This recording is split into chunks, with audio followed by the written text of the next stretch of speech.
یہ بتائیں جو سائفر کیس ہے، آپ گورنر بھی رہے ہیں، اٹارنی جنرل بھی رہے ہیں، اگر ایک وزیر اعظم کو پتہ چل رہا ہے کہ اس کے ملک کے خلاف سازش ہو رہی ہے اور ایک سائفر آ رہا ہے، کیا اس کے فرائض میں شامل نہیں اپنی قوم کو، متعلقہ اداروں کو آگاہ کرے؟ اور دوسرا، کہا جا رہا ہے کہ عمران خان صاحب کی زندگی کو خطرہ ہے، جیل میں خدا نہ خواستہ کوئی ایسی چیز دی سکتی ہے، کیا سابق وزیر اعظموں پہ ایسے مقدمہ درج ہونے چاہیے آئینی ماہر ہونے کے ناطے بھی اور سیاستدان ہونے کے ناطے بھی، کہ اگر آپ گورنر ہیں تو آپ کی بھی بڑی ذمہ داریاں تھیں؟ دیکھیں بھٹی صاحب، پہلے میں سائفر کی بات آپ کو عرض کرتا چلوں. یہ سائفر کی وہی مماثلت ہے جو شہید ذوالفقار علی بھٹو کو ہینری کسنگر نے جب دھمکی دی تھی، دھمکی آمیز، اور اس نے کہا تھا کہ تم ایٹم بام بنانا بھٹو بند کر دو وگرنہ تمہیں عبرت کا نشان بنا دیں گے. We will make an example out of you. تو ہم نے یعنی، اور وہ راجہ بازار میں بھٹو صاحب نے وہ لہرایا تھا کہ یہ دیکھیں مجھے ہینری کسنگر نے دھمکی دی ہے، اور قوم کو اعتماد میں لیا تھا، اور پھر اسمبلی میں بھی یہ بات کی تھی.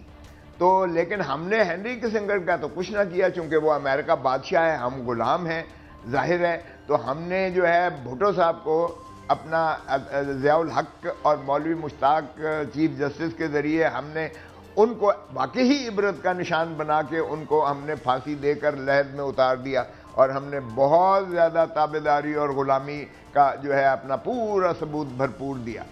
اب ایگزیکٹلی وہی ریپلیکا میں دیکھ رہا ہوں کہ ڈونلڈ لو، چلیں وہ تو ہینری کسنگر ایک فارن منسٹر تھا، یہ ایک بیوروکریٹ جو ہے، سیکنڈ ریٹ بیوروکریٹ جو ہے، ہمارے ایمبیسڈر کو امریکہ میں کہتا ہے کہ اگر تم نے عمران خان کو پریمیئر شپ سے ہٹا دیا تو امریکہ تمہیں معاف کر دے گا.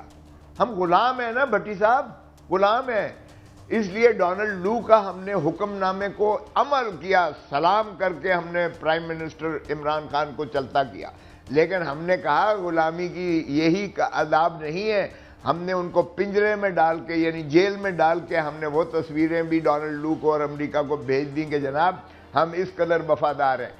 دیکھیں بھٹی صاحب، یہ 25 کروڑ عوام کی غیرت اور حمیت اسی چیز کی متقاضی ہے کہ پرائم منسٹر کو یہ قوم کو بتانا چاہیے تھا کہ ایک امریکہ کا جو بیوروکریٹ ہے میرے ایمبیسڈر کو، پاکستان کے ایمبیسڈر کو یہ دھمکی دے رہا ہے.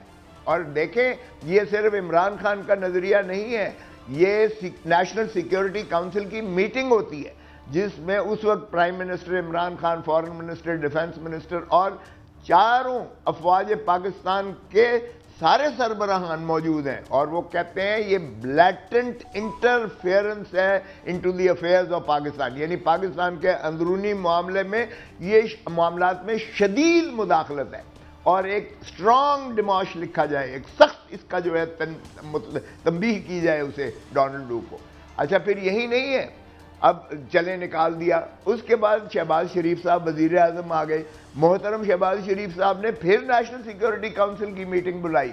اس میں پاکستانی ایمبیسڈر مجید کو بلایا گیا، اس کو دکھایا گیا. اس نے کہا ہاں جی یہ بالکل جو ہے یہ سائفر ٹھیک ہے، میں نے بھیجا تھا اس کا، چونکہ سائفر تو فارن منسٹری میں وہ کوڈڈ ورڈز میں ہوتا ہے، اس کا آپ ٹرانسکرپٹ بناتے ہو، ڈی کوڈ کر کے ٹرانسکرپٹ بناتے ہو. سائفر وہیں موجود ہے، سائفر موجود ہے اس لیے کہ وہ کوڈیفائیڈ اس میں ہوتا ہے، لیکن اس کا ٹرانسکرپٹ جو ہے کابینہ میں دیا گیا نیشنل.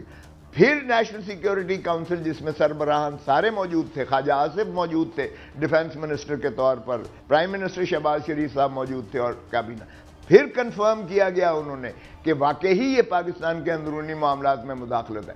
ہاں البتہ جب شہباز شریف نے نیشنل اسمبلی میں تقریر کی تو اس نے کہا جی یہ تو تصدیقاً ہے کہ اس نے مداخلت کی ہے اور یہ باتیں کی ہیں، لیکن یہ سازش نہیں ہے. عمران خان کو نکالا ہم نے نو کانفیڈنس کے ذریعے، یہ امریکہ کی سازش پہ ہم نے نہیں نکالا. اتنا فرق تھا.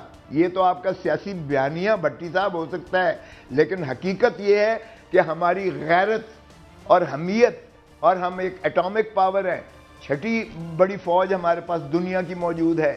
پاکستان ایک خود مختار ریاست ہے. کیا یہی خود مختاری کا تقاضا ہے؟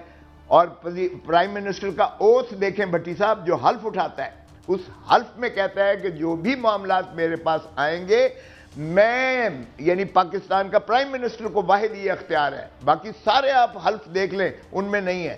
Prime minister as a chief executive, as a leader of the house in the national assembly, اس کو یہ اختیار آئین نے دیا ہے کہ وہ اگر کوئی چیز قوم کی مفاد میں سمجھتا ہے، ملکی مفاد میں سمجھتا ہے، تو وہ قوم اور ملک کو، وہ سیکرٹ بات بھی ہو تو وہ اس میں ان کو کانفیڈنس میں لے سکتا ہے، ان کو عدم اعتماد میں لے سکتا ہے۔ آپ کیا سمجھتے ہیں جیسے ہم نے ذوالفقار علی بھٹو جیسے مقبول ترین لیڈر کو غلامی کی وجہ سے کھو دیا، کیا اب اسی سازش جہاں ان کی تصویریں عمران خان کی بھیجی جا رہی ہے، کیا یہ کیس بنتا بھی ہے کہ نہیں بنتا؟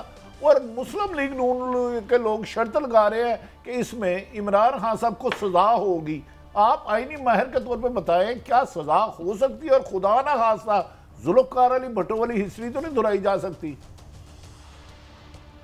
بھٹی صاحب ایک بات تو یہ ہے کہ آپ نے بالکل صحیح مماثلت کی ہے، وہی ضیاء الحق ہے، وہی ضیاء الحق کی باقیات ہیں اس وقت بھی وہی ضیاء الحق کی باقیات ہیں۔ یہ پی ڈی ایم کی حکومت کا تسلسل ہے، یہ چیئر ٹیکرز ہیں، کیئر ٹیکر نہیں ہے، معاف کیجئے گا۔ اگر فواد احمد فواد اس میں موجود ہے، اگر احد چیمہ موجود ہے، اگر ڈاکٹر عسکری موجود ہے، تو یہ سارے وہی لوگ ہیں جو پاکستان مسلم لیگ نواز کے ماشاءاللہ بہت زیادہ چہیتے اور کرتے دھرتے موجود تھے۔ سو یہ تسلسل تو وہی ہے ضیاء الحق کی باقیات کا، چاہتے بھی یہ وہی ہیں۔ فرق یہ ہے بھٹی صاحب کہ اس میں سزائے موت نہیں ہو سکتی ہے۔ وہ بھٹو کو تو انہوں نے اس میں سزائے موت دی تھی، ایٹم بام کا تو خیر بالکل دھمکی یہی تھی، عبرت کا نشان بھی یہی بنایا گیا، لیکن اس میں انہوں نے اعانت کے 109 میں، اور 109 بنتی نہیں ہے بھٹی صاحب، میں کیا کہوں، ذرا 107 تعزیرات پاکستان پڑھ کے کبھی قوم کو سنا دیں اعانت بنتی کس طرح سے ہے۔ جو چیز بنتی ہی نہیں ہے، جرم ہی نہیں بنتا، ہم نے اس میں بھٹو صاحب کو لحد میں اتار دیا۔ اور یہ اس میں ایک دن، ایک لمحے کے لیے اس کیس میں محترم عمران خان کو جیل میں رکھنا، یہ اس قوم کے ساتھ زیادتی ہے، یہ 25 کروڑ عوام کی حمیت اور غیرت کو للکارنے کے مترادف ہے۔ شرم آنی چاہیے جنہوں نے بھی اسے اس کیس میں اندر رکھا ہوا ہے۔ میں کہتا ہوں کہ یہ کوئی کیس نہیں بنتا ہے، نہ صرف یہ کہ کیبنٹ نے اسے ڈی کلاسیفائی کر دیا تھا، یعنی ڈی کلاسیفائی بھی کر دیا تھا کہ یہ سیکرٹ نہیں ہے ڈاکیومنٹ، لیکن بھٹی صاحب میں آپ سے سوال کرتا ہوں، مجھے بتائیں کہ اس کے مندرجات سارے لے لیں، کیا اس سے کوئی قومی ہماری نیشنل سیکیورٹی خطرے میں پڑتی ہے؟ کون سی ہم نے تنصیبات ہیں جو دشمن کو اس کے ذریعے، اس مندرجات کے ذریعے اس کو آشکارا کر دیا ہے؟ کون سا پاکستان کا آفیشل سیکریسی ایکٹ کا دفعہ مجروح ہو رہا ہے یا اس میں آ رہا ہے؟ دیکھیں 1923 میں آفیشل سیکریسی ایکٹ تاج برطانیہ نے آپ کو غلام رکھنے کے لیے اور یہاں گردن سے پکڑنے کے لیے یہ نافذ کیا تھا۔ ہم اسی 1923 کے آفیشل سیکریسی ایکٹ کو آج کے خود مختار پاکستان میں اپنے آپ کو غلام رکھنے کے لیے، اب وہ برطانیہ تھا، اب ہم امریکہ یا ڈونلڈ لو کی غلامی میں ہم اپنے آپ کو جو ہے دھکیل رہے ہیں۔ تو یہ میں سمجھتا ہوں کھوسا صاحب ایک دو تین باتیں بڑی اہم کہ آپ پرانے پولیٹیکل ورکر ہیں ذوالفقار علی بھٹو کے ساتھ، ہم نے آپ کی تاریخ دیکھی ہے، آپ کو زخمی بھی دیکھا ہے ہم نے ان تحریکوں میں۔ یہ فرمائیے کہ ایک بڑی سوری سٹیٹ آف افیئرز بن گئی ہے، وہ اس طرح کہ آپ نے کہا نیشنل سیکیورٹی، بھائی کون سی نیشنل سیکیورٹی اگر ایک تیسرے درجے کا تھرڈ کلاس بیوروکریٹ ایک پوری ریاست کو دھمکیاں لگا رہا ہے اور پھر اس پہ ہم سزائیں بھی دیں گے لوگوں کو۔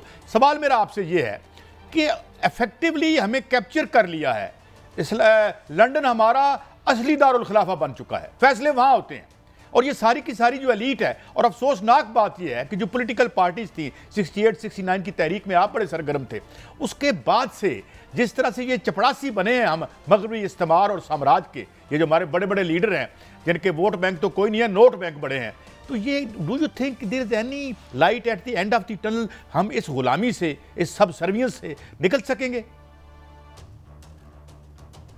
قاضی صاحب میں عرض کرتا چلوں، بھٹو صاحب نے پیپلز پالیٹکس کی تھی، لوگوں کا ایک جم غفیر ہوتا تھا، ایک سیلاب ہوتا تھا جو ان کو ریسیو بھی کرتا تھا اور تقاریر کرتی تھی، کوئی لے کے نہیں، بسیں بھر کے نہیں آتا تھا۔ رانی شہید بے نظیر بھٹو پیپلز پالیٹکس کرتی تھی. ان کے بھی جلسے دیکھے ہیں دنیا جہان سے. وہ جب آئی تھیں تو ایئرپورٹ سے لے کر داتا دربار تک انسان ہی انسان تھا, سر ہی سر نظر آتے تھے, سارے لاہور بھرا پڑا تھا. اب بدقسمتی سے پیپلز پالیٹکس بینڈ دفن ہو چکی ہے, پاور پالیٹکس ہے. پاور پالیٹکس 2 مرتبہ جو ہے ریجیکٹ کی ہے عوام نے. ایک سے جو الیکٹیبلز کی ٹرم آئی, الیکٹیبلز جو ہے وہ ڈیپوٹیشن پر ہوتے ہیں, وہ آپ نے یہاں سے اٹھا کے ادھر بٹھا دیے, ادھر سے اٹھا کے ادھر بٹھا دیے, وہ چوگا جہاں سے ملتا ہے وہ وہاں چلے جاتے ہیں. جب الیکٹیبلز کو یا بھٹو نے ختم کیا تھا, جب اس نے کھمبے کو بھی ٹکٹ دی تھی تو کھمبا بن گیا تھا, نوکر کو دی تھی نوکر بن گیا تھا, ذمہ دار ہار گیا تھا. اب عمران خان نے ان الیکٹیبلز کو زیرو کر کے رکھ دیا ہے, زیرو کر کے رکھ دیا ہے. اب ترین کی جو پارٹی ہے یا علیم خان کی پارٹی ہے, یہ کھڑے ہو کر دیکھ لیں, نہ صرف لوگ گندے انڈے ماریں گے, ٹماٹر ماریں گے, بلکہ ان کا ووٹ نہیں نکلے گا, ضمانتیں ضبط ہوں گی. کھٹک کا بنایا ہے انہوں نے پارٹیز, کنگز پارٹیز بنائی ہیں, الیکٹیبلز ختم ہو گئے. ابھی تک جو اس کا عوام کی جو طاقت ہے وہ عمران سے نہیں توڑ سکے. اور اس لیے اب پھر پیپلز پالیٹکس آئے گی. آج الیکشن کیوں اناؤنس نہیں کر رہے؟ اس لیے کہ مثبت نتائج, جو ضیاء الحق کہتا تھا کہ جب تک مثبت نتائج نہیں ہوں گے تو تب تک جو ہے الیکشنز نہیں ہوں گے.